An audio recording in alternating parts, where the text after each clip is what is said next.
Question: are laws presumed valid and constitutional?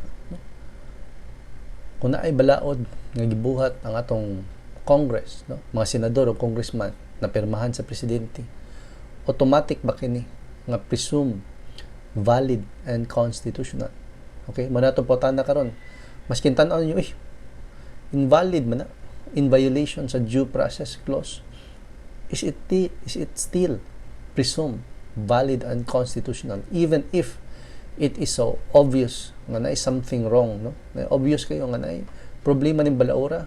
Imagine na kung mulabang kag jaywalking, automatic ikarga ka strap, ihulog ka nito sa Pacific Ocean. If nga nakagrabe ang balaod ba? Jaywalking, sipiat ka, nakalabang ka, stop ang kanang sign nga tao nga pwede ka mulabang, di ka pwede mulabang, jaywalking lang. Damboton ka, isuod ka sa truck, pakarga ka nga to sa chopper, ipatagak sa Pacific Ocean. Kung nga nang balaod, even if it is that obvious na problematic ang law, no? Unconstitutional, wa kay litis-litis, papatay ka laos, taga ka nga to sa Pacific Ocean, can it still be presumed valid and constitutional? Most likely, di na mulusot nga balaod. But assuming lang, just for the sake of argument, no, atong education, can it be presumed valid and constitutional even if the law is very obvious, no, on its face, invalid and unconstitutional? So mga itong question karon nga tubagon sa kaninga video. So hello, I am Attorney John Edmund Ruz, and you are listening to our show, Rights of the Accused. Together, we will spend a few minutes of the present to gather lessons from the past as an investment for our future.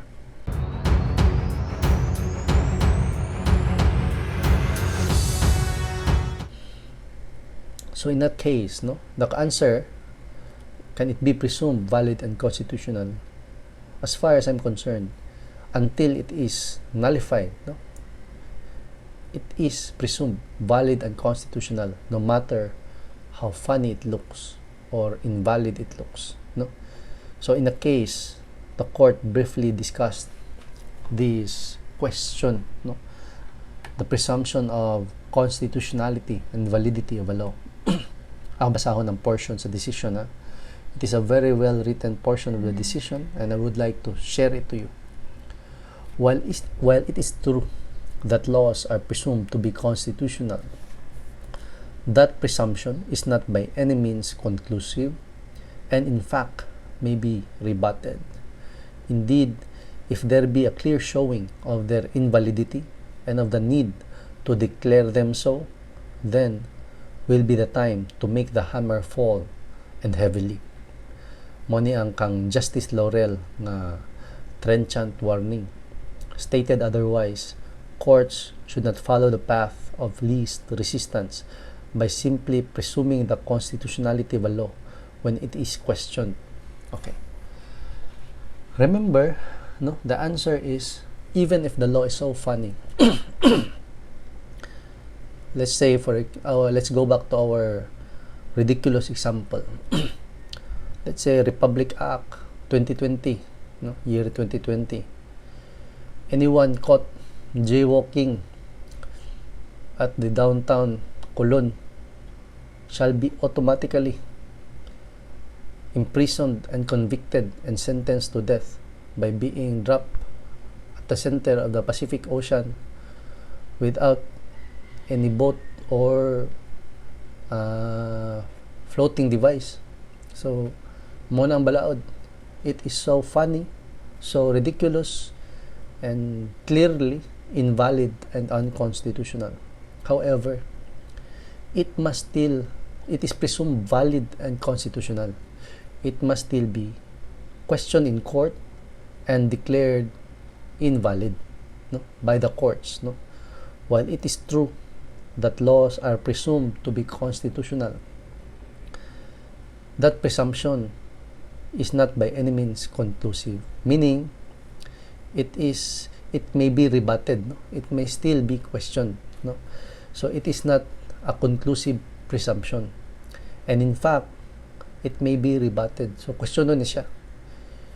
If there is a clear showing of their invalidity, meaning you have to go to court, show, argue, and prove that the law is invalid, and of the need, and if there is a clear showing of the need to declare the law invalid and unconstitutional, then the courts can declare the law invalid and unconstitutional. So yes, the law, even if on its face is invalid, on its face unconstitutional, on its face dumb and crazy, on its face stupid, no, it is still presumed a valid and constitutional law. No matter how funny looking it is still a valid law. And you have to go to court, have the proper requisites to pursue the case, no? Like legal standing, locus standi.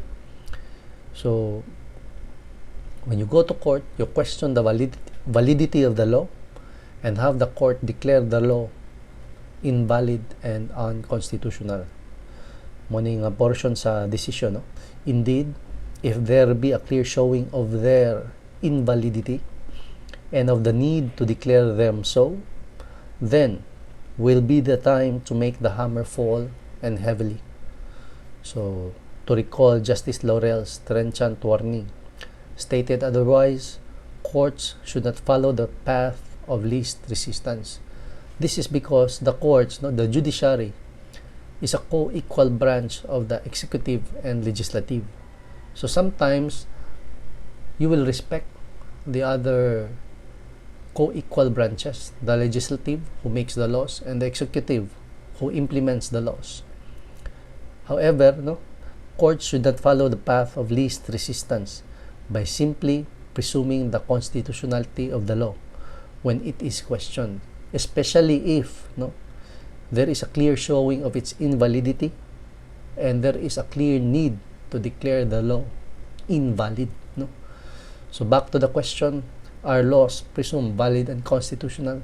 Yes, despite it being very funny on its face invalid, and on its face unconstitutional, it is still presumed valid and constitutional until declared by the courts invalid and unconstitutional.